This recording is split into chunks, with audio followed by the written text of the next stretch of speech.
사단법인 할랄협회 조영찬 회장입니다. 오늘 백스코 이 수산물 관련 행사인데요.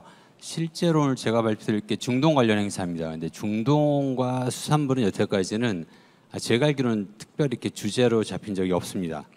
그 이유는 일단 중동 쪽에 가야 되는 많은 우리 제품 중에 수산물에 대해서는 수산물이 관심이 많긴 하지만 수산물은 할랄로 크게 문제가 없다.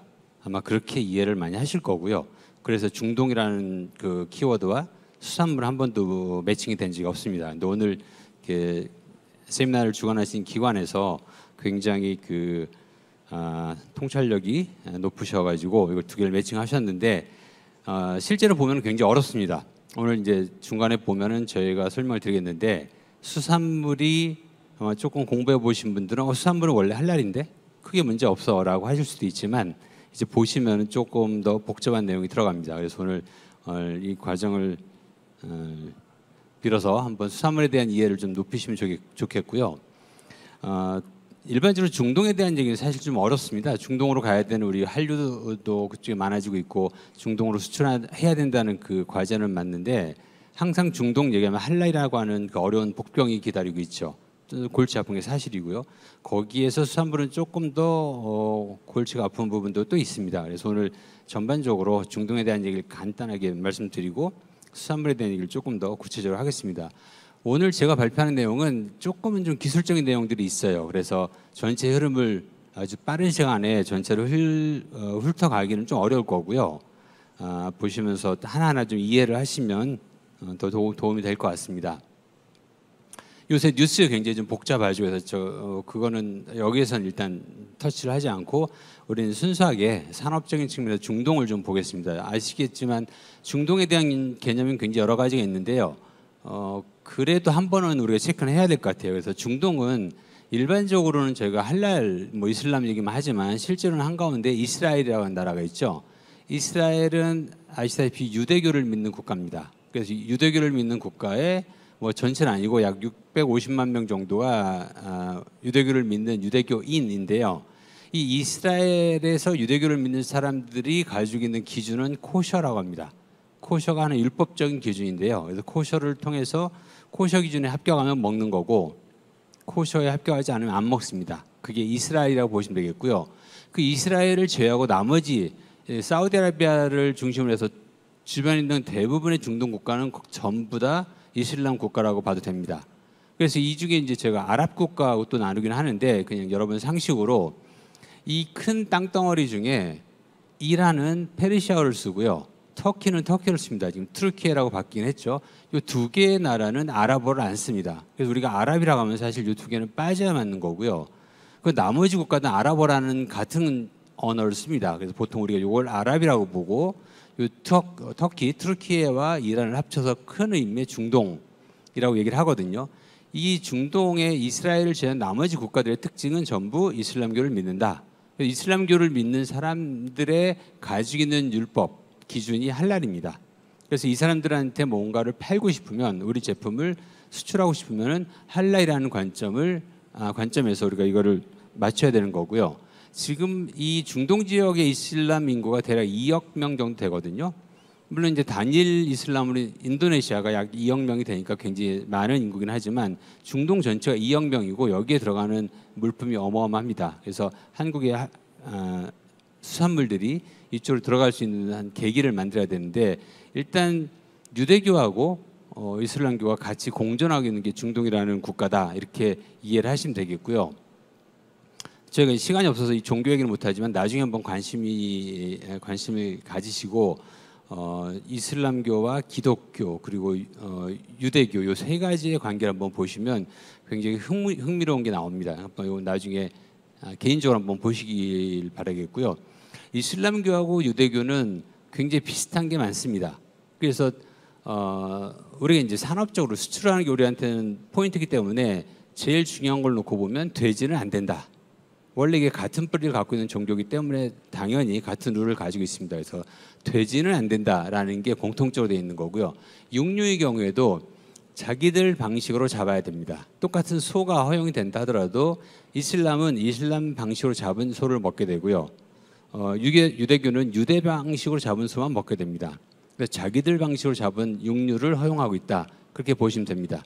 약간의 차이점은 이슬람에서는 술은 무조건 안 됩니다. 술은 금기시 되기 때문에 절대로 하면 안 되는 거고, 그런 반면에 유대교에서는 코셔라고 하는 자기네 기준에 합격한 와인은 먹어도 됩니다. 그러니까 보통 와인을 다 먹는 건 아니고 코셔로 인증된 와인은 먹을 수 있습니다. 그래서 중동을 구성하고 있는 두 개의 큰 종교적인 두 개의 대별을 했을 때 이슬람교와 유대교, 돼지를 절대적으로 금기시한다라는 건 똑같고, 다른 거는 술을 한쪽은 절대로 안 먹고 한쪽은 코셔 와인을 먹는다.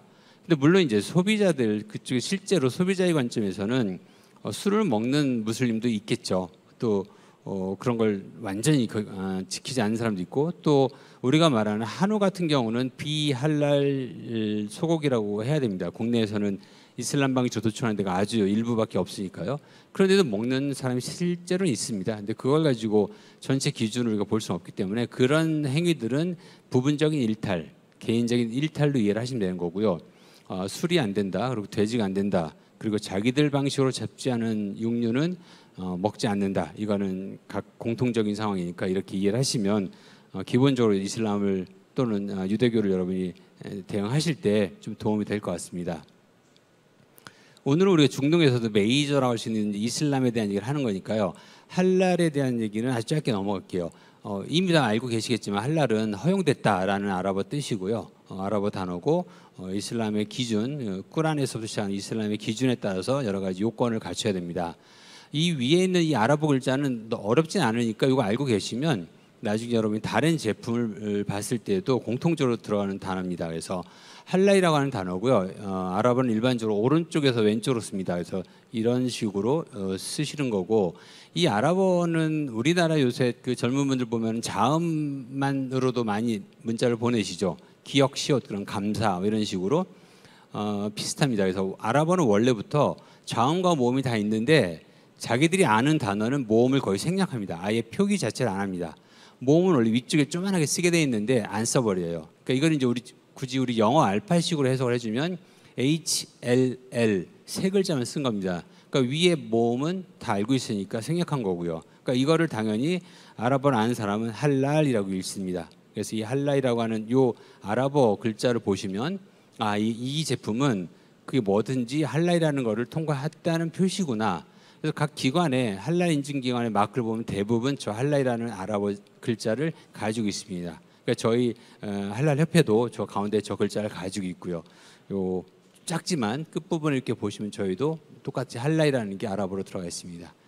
그럼 이렇게 할랄이라고 하는 기준은 허용한다라고 하는데 사실은 할랄이 어떤 요건을 가지고 있냐는 건 굉장히 오래 걸립니다. 저거는 보통 만약 우리가 깊게 스터디하면 한 일주일 정도는 같이 공부를 해야 되는 얘기긴 해요. 그래서 좀 어렵긴 하지만 그래도 쉽게 아까 말씀드린 것처럼 일반적인 이슬람의 관점에서 허용되는 것들 제일 쉽게 이해할 수 있는 건 좋은 거다라는 정도 생각하시면 돼요. 좋은 거는 괜찮다. 할랄의 반대 이제 빨간색으로 제가 썼죠. 하람이에요. 하람은 나쁜 거다. 허용되지 않는다라고 합니다. 이 두 개는 워낙 많이 나오는 얘기니까 다 아실 것 같아요.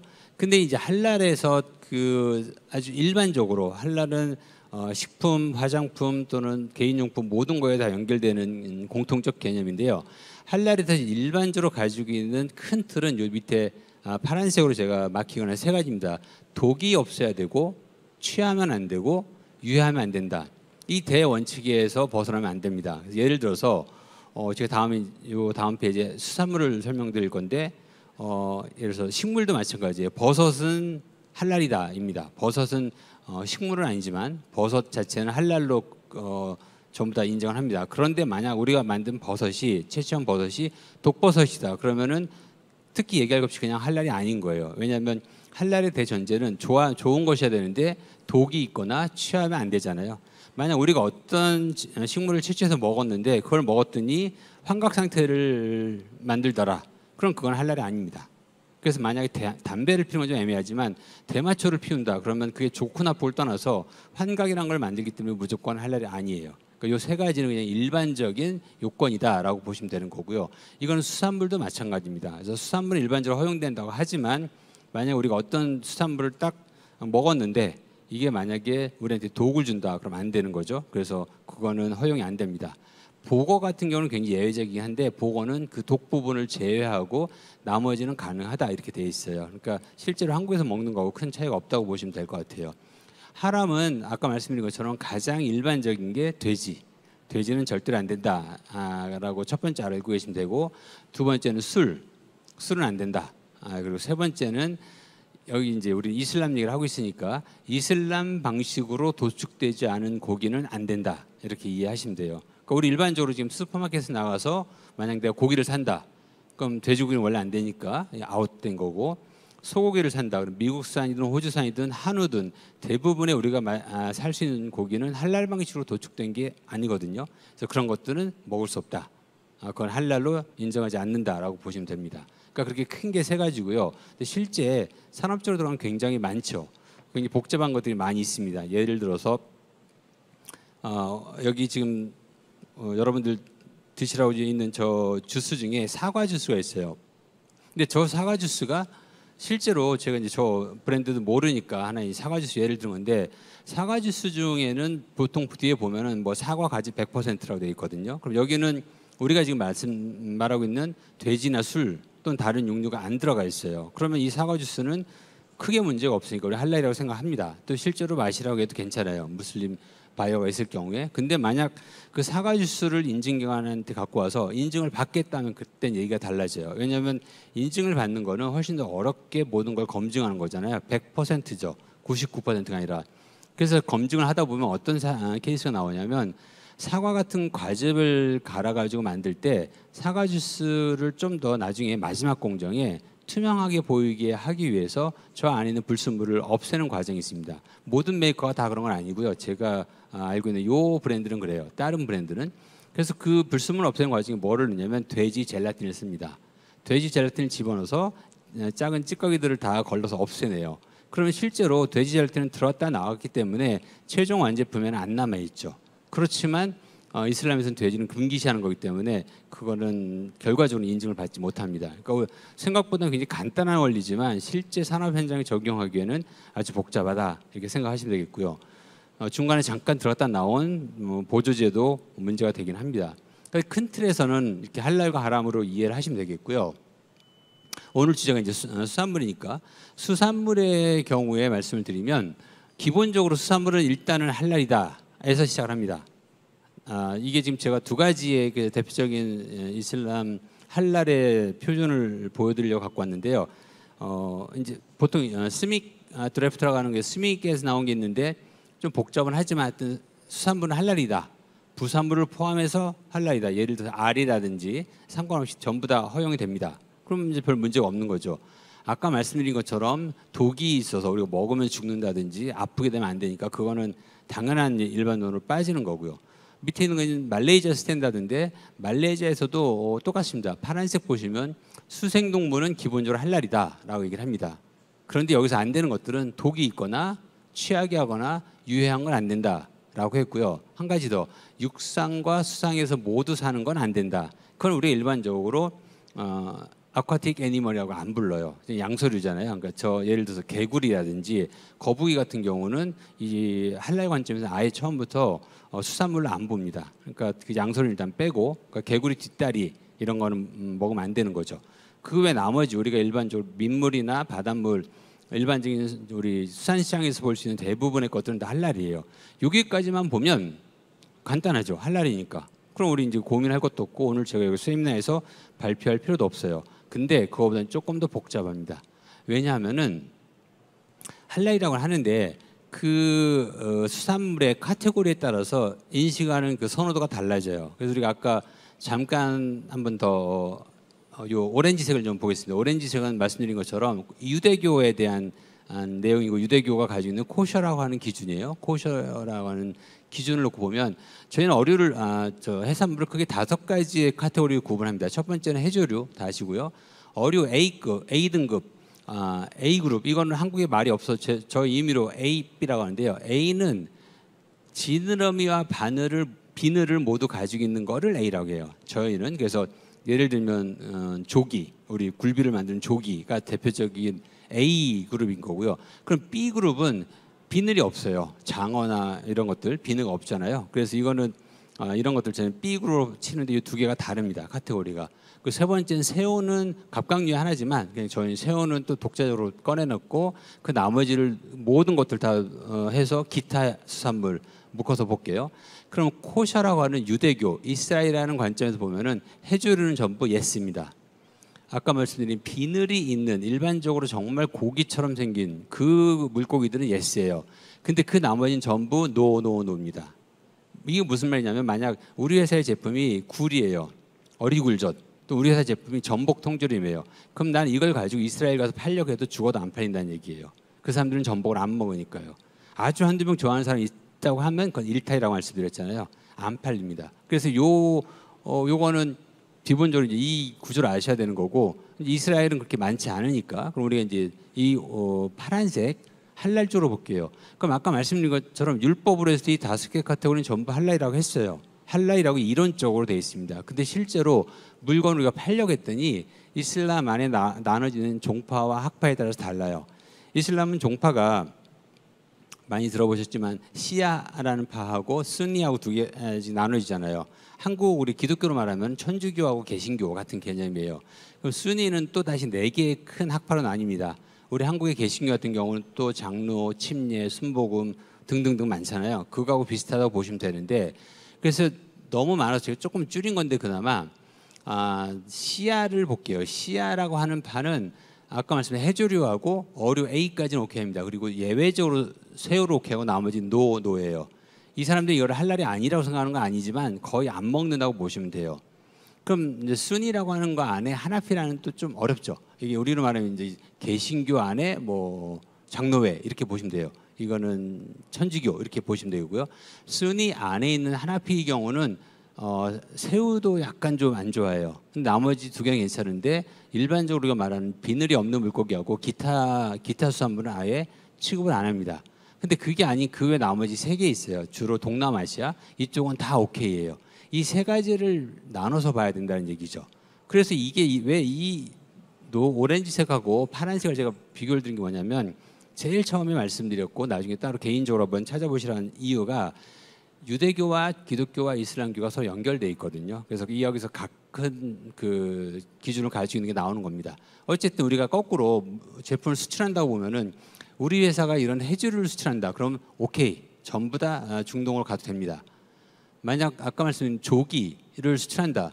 똑같이 마찬가지예요. 근데 장어 같은 걸 수출하는 갈치를 수출한다 그러면은 요 시아에 해당한 게 이란이거든요. 이란이라는 나라하고 순니 하나피가 대표적인 게 파키스탄입니다. 요 2개 국가는 가기 어렵다라고 이해를 하시면 됩니다. 그리고 기타 해산물, 수산물을 만약 우리가 수출한다고 마찬가지로 이란과 파키스탄은 쉽지 않다. 근데 저 학파가 종파가 완전히 나눠진 건 사실 아닙니다. 그래서 사우디아라비아에도 보면 순니도 살고 있고요. 동부 해안에는 시아도 살고 있어요. 근데 메이저가 순니이기 때문에 그냥 우리는 순니파라고 하지만 그래서 이렇게 보면 크게 이란과 파키스탄이 조금 신경을 써야 되는 나라인 거고 그게 아니면 뭐 크게 문제가 없다라고 정도는 알고 계셔야 돼요. 그래 이제 우리 회사가 만드는 제품과 실제로 중동에 수출할 때 한번 고민을 하셔야 되는 거니까요. 근데 이제 그 다음에 제가 여태까지 말씀드린 원물이라고 얘기를 할게요. 원물이 아니라 가공품을 만든다 우리 회사가 그러면은 가공품은 또 이제 한 단계 어려워집니다. 왜냐하면 수산물을 가공했다고 만든다고 하더라도 이 수산물 가공품이 실제로 할랄에 해당하는 것도 있고 할랄에 해당하지 않는 것도 있어요. 특히나 문제는 저희 이제 예를 들어서 김이든 미역이든 이런 걸로 쉽게 얘기를 드릴게요. 문제는 여기에서 가공을 한다는 얘기는 뭔가를 첨가하는 거거든요. 그 첨가물이 뭔지에 따라서 할랄이 아닐 수가 있어요. 아까 말씀드린 사과 주스에 넣었다 빼는 젤라틴 때문에 아웃된다고 했잖아요. 그러니까 결국 그 회색 공간에 남아있는 것들이기 때문에 이 중에 분명히 하람 원재료 또는 하람에 대한 공정이 들어가 있고 교차점이 생긴다 하면 빨간 딱지를 딱 붙이는 거니까 중동으로 수출 못하는 걸로 포기하셔야 되는 거고 우리 회사는 진짜 할랄이다.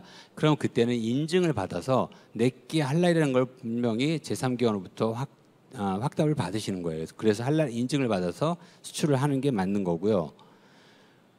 이제 이걸 예를 들어서 저희가 김을 예를 들어볼게요. 만약 김인데 원초 우리가 제가 이제 어부예요. 그래서 원초만 생산한다 그러면은 이게 할랄이냐? 할랄 적격이냐? 예스. 소비자가 만약 원초를 사가는 소비자가 있다고 가정할게요. 그럼 당연히 그냥 팔면 되는 거고요. 중동의 소비자가 바이어가 사우디의 바이어가 제 원초를 사간다. 그냥 팔면 됩니다. 아무것도 없이.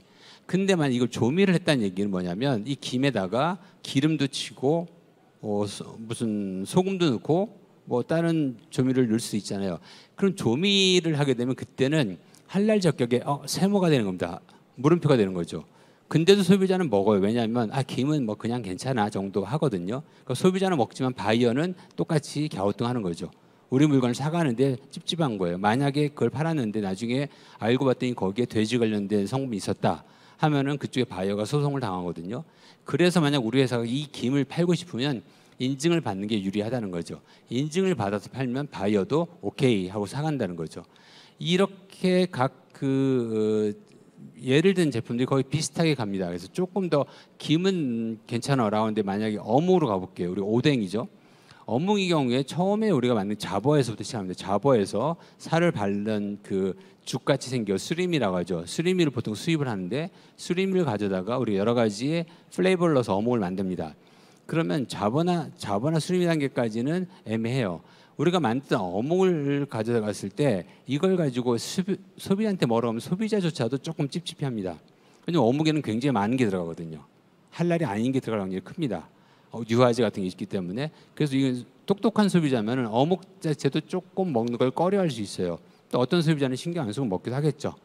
그래서 이런 경우에는 바이어의 경우에 한국산 어묵이면 나는 조금 찝찝합니다라고 얘기를 할 거예요. 그럼 우리 회사가 해야 될 일은 인증을 받는 거죠. 그래서 그 어묵에 대해서 인증을 받으면 그때는 바이어가 오케이를 하게 됩니다. 저희 협회 쪽으로도 어묵 굉장히 큰 국내 브랜드인데 어묵 회사가 인증을 받아서 수출을 하고 있습니다. 그러니까 결국 아까 처음에 말씀드린 것처럼 일반적으로 수산물은 할랄이다. 맞다. 그렇지만 체크할 게 있다는 거에서 각 정파, 학파별로 조금 더 고민하셔야 되는 거고 그걸 실제로 내가 가공식품으로 수출할 때는 그 리스크에 따라서 바이어가 그걸 선호하지 않는 경우가 있기 때문에 인증을 받는 게 가장 확실한 방법이다라고 보시면 됩니다.